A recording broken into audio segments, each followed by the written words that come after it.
Greetings and biggest love to the collective. I'm Julianne, your host of Witchworks Healing Ministry channel, quantum sound healer and applied shadow worker. Spirit told me today by Inner Low that I should talk about gene whispering. Because when I was on the Facebook platform with 3,333 friends, I used to talk about gene whispering. And I originated the hashtag of gene whispering. I was the only one using it on Facebook and the only one using it on Instagram. So far, since I coined the term gene whispering in December 2017, nobody else is using it that I'm aware of via hashtag search, at least on social media. So I used to talk a lot about that on Facebook, but I deleted my entire account forever and permanently last November, I guess. I guess it takes 30 days to clear out, so I just didn't go back and undelete it. So it was definitely wiped by December, if they actually wiped that stuff, haha. Anyway, so I realized that except for my private Instagram at Julianne Edgar, that I haven't talked about gene whispering on my Witchworks IG at all. And so I wanted to put this out there to YouTube land and tell you my story of how I came to deeply understand and believe in, through my embodied gnosis, the fact that immortality is like reachable for us. So let's see. My first activation was when I was in 5th grade, and I read a fiction book. And it featured like a storyline that had to do with telepathy. And then at the climax of the book, it featured telekinesis. And I was like, oh, legit, I'm sure like some people can actually do that. And like, I knew I couldn't do it, and it wasn't part of like the daily fabric of reality that I experienced, but I was sure that it was somehow, somewhere humanly possible, that there were telepathic people and telekinetic people, people that could move objects through, their intention alone. So I think I've been I don't know if you're making love and like the light goes on that was turned off like twice, is that telekinesis? Good question. Anyway, I don't think I'm telekinetic yet. But that was my first activation. So my second activation was after I graduated from high school. I went to the Allentown Library and I read every single book on like exercise and weight loss and weight management, right? Because I was brought up in a compulsive eating family and I had some compulsive eating issues. So in high school, I got super into like running for fitness, and I lost a ton of weight, and then like I kind of fell off my routine and I got depressed and I gained it back, and then I was like trying to lose it again during my senior year before I went to college. And so I read all the books about diet and weight loss and weight management and even like self-help, like programming around that and stuff. And then I kept going on the shelves and I read like all the nutrition books and all the vitamin books. And I kept going on the shelves and I read like all the books they had about homeopathy. And then I was getting into like Eastern techniques and, Jinshin, and like basically the summer after I graduated from high school, I read every fucking book in the Allentown Library about like health and wellness, and I threw out the Western medical paradigm. Incidentally, I knew there was just so much more, and I was like, oh, this is not even cool. They literally take plants and they add like chemicals, they add like molecules to the plants so that they can retain some of like the original, activity of the plant, but they just put like molecules on them so they can patent them. And like, why don't we just use the medicines and the earth gave us? And I became like rabidly anti-pharma and rabidly like anti-Western medicine. As only an 18-year-old with a registered nurse mother can. So the next thing I did was I bought this book, which is a hardcover book. And when I graduated from high school, I the value of money at the time was such that like paying $75 for a book was a really princely sum, honestly. But I just had to get this book. It's called The Complete System of Self-Healing Internal Exercises by Dr. Stephen T. Chang. And it's really about, Taoist, it's like Chinese medicine, basically. So, there are all kinds of interesting, unconventional, type of things in there that were like really foreign to my Western mind. So some of the exercise tell you to behave and move like animals. And so as I was trying to, wrap my head around this information, I made like my own little note cards. And like this one, for example, is dragon. It says, breathe and imagine vividly that you are a dragon with glowing eyes, etc., etc. Of a glistening emerald scales, a curling tail, and raise one foot and repeat. So I have these little cards, and I was like practicing these things. It was hilarious. And when I moved to California, I did a lot of the, they have certain, embodied exercises where you rub this or do that and breathe that and whatever. So I worked a lot with this book. And in the very end, the last chapter is like about immortality and practices and how you use the practices in the book to really become immortal. And I was like, I actually dig that like completely. I actually like give credence to that. I believe that, but more than just believing consciously, like I knew in my body that it was true. Like I call that GNOING, gnosis, GNO from gnosis. So I GNO things. I know it because it comes from my body's wisdom.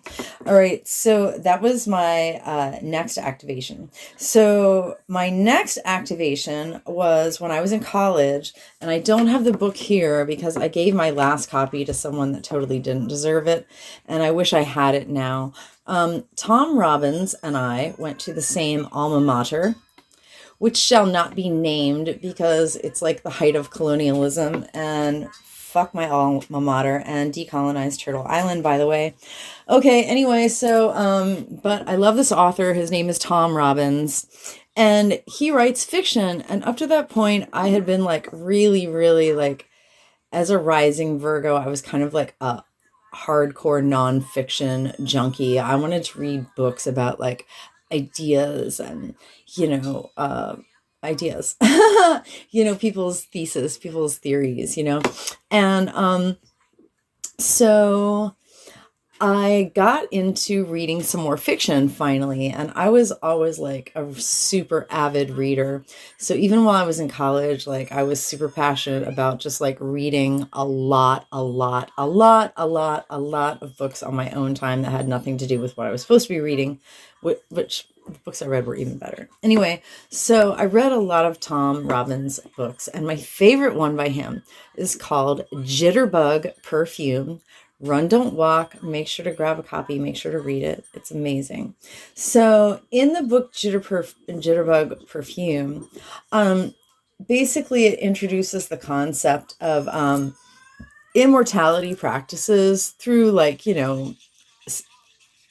sacred coupling and like sacred sexual practices for immortality. So that would include like breathing, hot and cold water therapies, yoga, sacred sexual practices, meditation. And basically in the book, this couple like stops aging, and they can only live somewhere for like 40 years until people finally start to catch on that they're all getting old and that the couple's not aging, and then they kind of turn on them. So usually when people start looking askance at them after 40 years, they have to get the fuck out of Dodge and like go move somewhere else and live somewhere else. And so I really, really, really attached to that. And I'm like, oh, so I just need to find the right man and we can be immortal together. So, that didn't work out. yet. But I know it's true. And I was like, oh, immortality through sacred sexual practices, sign me up. Bada bing. I still believe in that. So my next activation is this book here. And it is from a series that was channeled by a woman named Jane Roberts and her husband, Robert F. Butts, would write while she channeled. And so they produced these books together, and she was channeling this entity called Seth. Now, I am skeptical of channeling because there are always trickster energies that are trying to get in where like solid sourced, gnosis should be. And so I don't channel myself. I think we have to practice like utmost discernment. And I think that there are channelings that have hidden agendas. So I'm like super, super conservative about channeled stuff. But I am going to say Seth, of the many Seth books, there are many. This Seth book absolutely changed my life. It says specific practical techniques for solving everyday problems and enriching the life you know. And when a woman recommended it to me, let's see, when was that? Maybe 2012. I read maybe the first 3 or 4 chapters and I just couldn't like dig in. And the truth is I wasn't ready for it. So in December 2017, I got referred by a very wise, discerning astrologer, the best one I know. Her name is Bharavi Balasubramaniam. She calls herself the Sky Priestess, and she is on YouTube. She also left the Facebook platform because of its fuckery, as I did. She's like one of my like role models. I mean, she doesn't directly mentor me. I would say she indirectly mentors me because basically every time I check in with her, everything that she's talking about is stuff that I'm talking about and doing and applying. So like, since she gave me like my major activations, it's no surprise that I'm like following in the best of, her footsteps. So she personally suggested the energy healer that I needed to deal with the level of entity interference that I was experiencing in my personal energetic field. She said, yeah, you have foreign energies like all over you. And she goes, I know who can help you get rid of those. So she referred me to my facilitator, and my facilitator taught me a basic clearing statement. And I took that and ran with it. Anyway, so what I learned from this book. So already like in 2009 or earlier, the term like epigenetics came into the popular lexicon. And I understood that like everything that we did as like a lifestyle choice or a nutrition choice would get like reflected back into our body and like processed by our genes, and our genes have what are called switches. So like say for example, if you get enough vitamin D3, that is responsible for like 20,000 different gene switches, which will determine, your likelihood of getting, heart disease, your likelihood of getting cancer, or your likelihood of getting diabetes, or, whatever. So I already had like a solid understanding and grasp of epigenetics, and the influences, like including nutrition, physical practices, and mindset, right? So in the Seth book, what really, really lit me, okay, let me see if I can explain this. Okay, I used to think of the body as like, material, and it's that it has a certain density. We're in the third density, right? Our bodies are in the third density, and then our lives unfold in time in the fourth density. So we're 3D beings living in 4D time, right? So, and so what we know from quantum physics is that our bodies are really like mostly space, and that it's the magnetic charges that hold these tiny particles in their little dance that like provides us the illusion of solid materiality, but we're more space than we are matter. So what I understand is that my meat suit, what Seth helped me understand, and I'm not paraphrasing him, like this is my own takeaway from Seth, is that, okay, so if my meat suit is perpetuating itself through space, like through time, sorry, through time and space, like nanosecond by nanosecond, basically, but it's all movement, then I'm not thinking of my body as like some static thing that like won't respond to, my intentions. I can think of something that if my intention is strong enough, that my body is going to respond to my intention, because my body is not a static thing. It's literally reproducing itself nanosecond by nanosecond on a quantum level where I'm actually mostly space. And all of a sudden I was like, wow, I experienced this freedom and this liberation in my mind of understanding that my body was so much more dynamic than I was giving it credit for. And so basically, the Seth books helped me realize that by talking to my body, by talking to my cells, by talking to my molecules, by talking to my genes, by talking to my subatomic particles, my chromosomes, whatever, I decided to call it gene whispering, because I was definitely talking to my genes about, I was talking to my telomeres, because your telomeres, the length of your telomeres, is what determines your age. So there are actually people doing, experimental nutritional medicine and stuff where like they're lengthening their telomeres or whatever. And I was like, I don't have like thousands of dollars a month to spend on somebody's fucking products, but I can talk to myself. Like I can talk to my own genes. And so I realized that I could be at cause over my body with with the intention of my soul, that my body was not at cause over my soul, but that my soul, my consciousness was at cause over my body. And I was like, wow, so I don't have to think that like my body won't respond, because my body's so dynamic already, on a quantum level.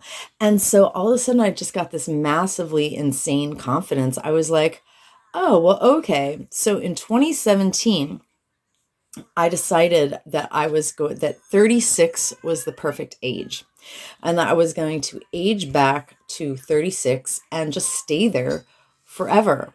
And that I wanted to be a bodhisattva, that I wanted to stay here on this planet and serve the collective as long as I could. And the best way that I could do that was to be like, virtually ageless. So at this point, I literally know that like aging and death is just programming, and that we can deprogram ourselves and reprogram ourselves if that's what we want to do. And so I was determined to just deprogram my body from all my I already believed in immortality and psychic phenomenon and from various other traditions. And I was like, so it wasn't a really big jump for me to decide that I could just program my body to be immortal. I mean, I don't believe in ascension as like an escape, but I believe that ascension is like an even deeper call to embodiment, because the more we can be in our bodies, the more that we connect to source. That we don't connect to source by like getting out of our body, that we connect to source by getting deeper into embodiment. All right. So I am not a new age person, because new age people are mostly like bypassers and trying to like get out of their bodies. And they're all like light workers and stuff. And like, I've never been that. I've been like very embodied, like dealing with like digging out the darkness. Cause really, we're just trying to get rid of everything that is not truly us. Like, excavate ourselves out from under all our trauma, all our socialization, all our conditioning, all the psyops, from the media and from culture, basically, and all the reversals of patriarchy, I'll plug Mary Daly. Mary Daly again, her book on ecofeminism. What is it? The meta ethics. My God, of ecofeminism. Anyway, she's amazing. Mary Daly helped me decode the Patrix more than any other writer. But Seth is awesome. Anyway, that's a little bit off the thing. So I realized that, I could be at cause over my telomeres and that I could recruit them to do what I wanted them to do without like taking any medicine. And so then I went back to when I had like taken a program on self-hypnosis, and I went back to like another book that I couldn't find on my shelves, and I searched for it on the internet and I couldn't actually find the title. But it was like a self-help book for like healing your traumas, and it was called like Triggering a New Approach to Healing or Mental Health or something like that. I guess if I could remember exactly what it was, I probably would have found it on the internet, but I bought it in like 1999 probably. And basically it says that every time you're like downward spiraling in your like emotional tone, like you can tap into like your well of joy of like your best memories. And so he teaches this whole method of like, when you fully call up your best memories and your body's vibrating in joy pretty much, except I don't think he said it exactly like that, but he said like tap your knee. And then like next time you're like triggered by something and you start going down, you can like tap your knee and it's going to give you your joy back. And it was like, it's absolutely solid. It's absolutely solid therapy. But it was like a little bit too methodical for me, and I already had complex PTSD when I read that book. So it was hard for me to like just do the practice, like there were a lot of healing methodologies that came through, my life and consciousness that I worked on. And a lot of them activated me, but none of them really, really got me out of complex PTSD. But I realized later I was able to interpolate something from most of what I learned into what I do. And I was like, oh, and I got that activation and now I do this. And like, it all made sense. It just took me a long time to put everything together because my brain, when you have complex PTSD, your brain doesn't really work right. It's not integrated. It's broken into like a bunch of different pieces and they don't talk to each other. So I've been doing reintegration work since 2017. Yeah, that's why I brought up that facilitator, because I had my first session with her in December 2017. So that was the beginning of my journey out of complex PTSD. And exactly 1 year after that, I was so less triggered about everything in the world. And I was really feeling like, kind of like, I hit like a healing milestone. I was like, wow, I just feel so much better about life. And something that really would have like thrown me for a loop, I was able to like get through it and have it not destroy me. And so that's how I knew I was getting better. Because cycles will repeat, and they will repeat in a very, very specific way until you clear them out and make new patterns. Anyway, so I took what I learned from Seth and I added the self-hypnosis part. So what I would do every day is chant myself by saying, I'm so grateful and thankful. I'm so thankful and grateful. So I would affirm that I would thank my genes and I would thank my telomeres. I would thank my chromosomes. I mean, they're all interlinked, but like I would use the different words, for whatever that's worth. And I would thank my DNA and I would say, I'm so grateful and thankful. I'm so thankful and grateful that my telomeres are aging in reverse back to 36. And, I can stay there. And I would put my body in a really high state of joy and gratitude for like 10 minutes. And I would chant my gratitude on this, gene whispering programming that I was reprogramming my body with. So I did that for like 10 minutes every day for 30 days. And after that, I just totally before that, I used to have obsessive thoughts of like, oh, I'm aging. Oh, I'm running out of time to be happy. Oh, I'm running out of time to find a partner. Oh, I'm running out of time to be successful. I'm running out of time for this. And after that, I have no more thoughts like that. I'm literally like, bitch, I'm living forever. I feel like $1 million. My name, Julie, literally means youth. Hallelujah. So I'm just aligning with that. So what happened is every 6 months, I would check in with my body and I would ask my genes how we were doing. So every 6 months,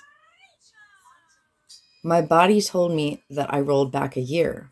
So that means every year I rolled back 2 years. So in a few years, several years, I was 36. And so here we go. All right. I'm going to close my eyes and I'm going to try very hard, to hold my fingers still. But as the pendulum starts to move, sometimes it looks as if my hand's moving. But I'm going to ask my DNA. Hello, DNA. How are we doing today? Hello, telomeres. I love you so much. I'm so grateful and thankful. So telomeres is my current genetic age, 36. I command and demand my body tell me the truth. I command and demand my body tell me the truth. I'm yawning a little, so that's what's causing any motion of my hand. I command and demand my body tell me the truth. All right. Now I feel the energy in the pendulum.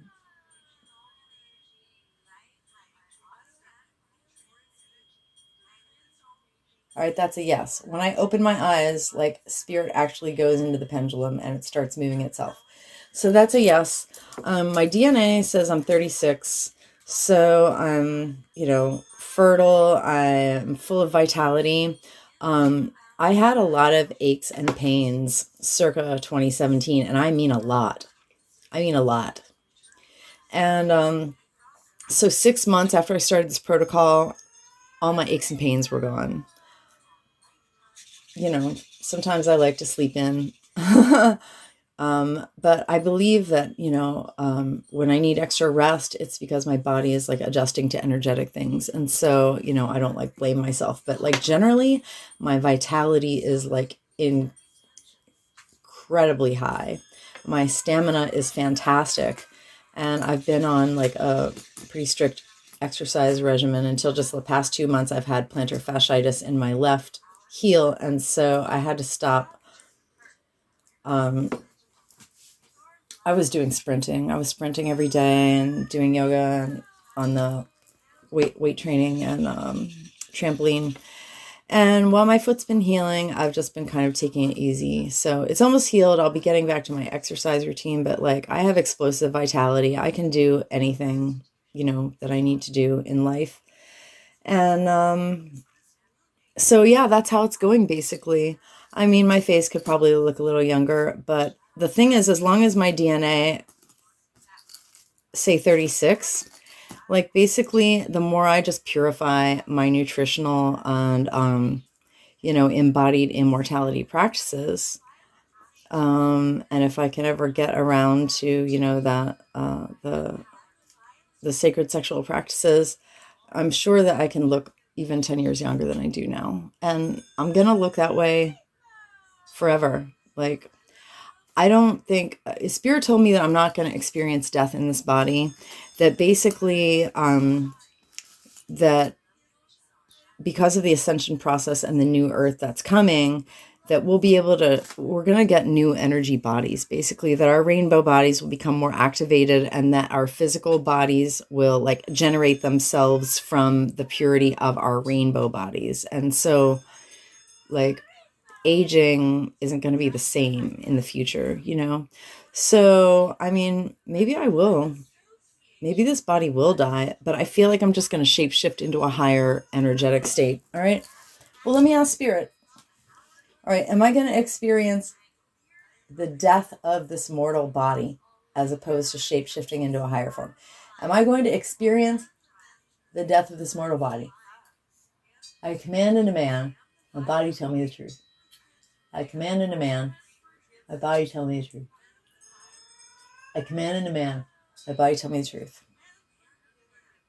Right, when I open my eyes, the pendulum's trembling. It literally says no. It literally says no. So call me crazy or call me wrong, but I would say that I'm more on the track to immortality than any other person who doesn't believe that immortality is possible. And I think I've said enough about gene whispering. Thanks for joining me. Stay blessed and come back to my channel soon. Thanks, y'all.